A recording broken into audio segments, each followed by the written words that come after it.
And we're back with veterinarian Dr. Mike Hutchinson of Animal General in Cranberry, getting answers to your questions about your pets. All right, Dr. Mike, I have a question about Wilson. Here's the challenge. He's such a happy puppy, but he loves to jump. Like, I can't get him to stop jumping on me and on other people. Like, it was cute at first, but now he's 54 pounds. Yeah, that gets hard. And I have a puppy in the house right now, too. And I'm going through that training right now. I actually sought out some help from some professional trainers. And the kinds of things you do is you reward good behavior. So you redirect the behavior. So when they jump, rather than yelling, you tell them no, have them get down. It's better to keep a leash on them because you can step on the leash, and then reward them when they sit. Tell them to sit, redirect the behavior. After you do it many times, sometimes you interrupt it with a clicker or some kind of noise that will help them learn that that's what you're trying to get them to do, the behavior. But I would seek out a professional for that. They're really helping me a lot. And with all my experience, boy, I'll tell you, you want to get the people that do it every single day. They have tricks for everything. And that's what I'm doing with my dog, and it's working. All right, good tip there. I have to try that. All right, Lynn is asking, how many calories a day can an adult cat have? A small can of cat food has 63 calories, and it says to feed 1 can for every 2 pounds. There's math involved in this. 1 can for every 2 pounds of body weight. So my cat is 12 pounds. That would be 6 cans a day. And she says it should be eating all day. And that's true. Like, unless you're Garfield the cartoon cat, I don't think you can do that, right? Right, and this is why most of pets the animals are overweight. And so don't follow the can's advice. Follow your veterinarian's advice. So at 2 pounds for 63 calories, that's 30 calories a pound a day. That's ridiculous. Maybe 20 calories per pound per day. But I have cats. Usually the average weight for adult cats is about 8 to 10 pounds.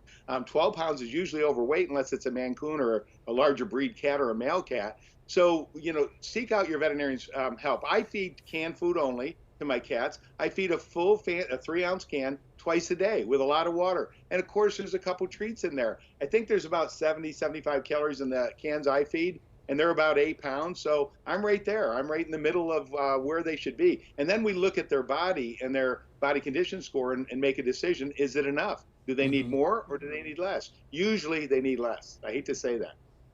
All right, well, Karen asks, she has a 3-year-old Pomeranian, but she hates other dogs. She barks and is uncontrollable by throwing her body if you pick her up.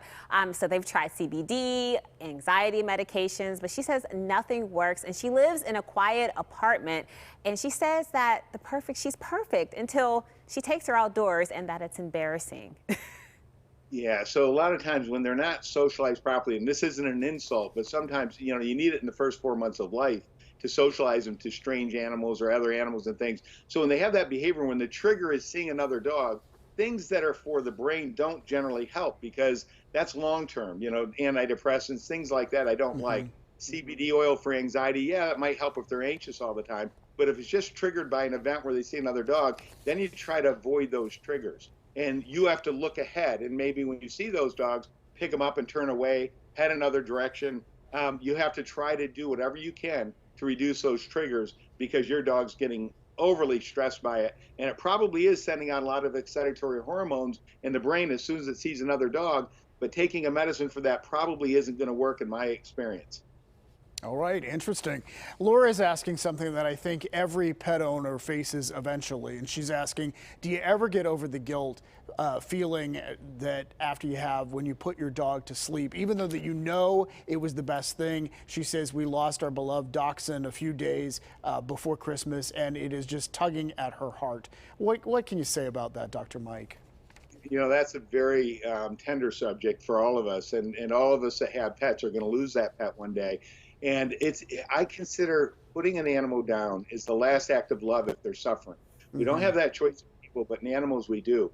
So the guilt shouldn't be there because you made a good decision for your pet. It is truly that last act of love. But if it's there anyways and you're having guilt, there are support groups, and they're wonderful because a lot of people go through this. And I do too. I still miss my dogs. I could start crying if I think about them. And it's, some of the animals that I've had. So I understand that. But for each individual, it's a different process to go through that grieving. But the guilt shouldn't be there if you did it for the right reason, which you did. And so us veterinarians take an oath to speak on behalf of your animals, we can help with that decision too. We will tell you if we think they're in pain. I will always tell, it's my promise to the animal that I'll tell their owners if they're suffering. That is so helpful because in a moment like that, so and hard. you don't know how to make that decision, and you know that you can rely on someone like you, Dr. Mike, that helps a lot. So, and answering these questions helped a lot too. So we enjoyed this, and thank you for doing it, Dr. Mike. You're welcome, and happy Easter to everybody. Thanks, Dr. Mike. Happy Easter. Yes, sorry we couldn't get to all of your questions, but you can always reach Dr. Mike at his practice, Animal General of Cranberry. Yep, you can also find him here as a regular PTL contributor on KDK Radio and his podcast. Yes, he's everywhere. He is. He really is.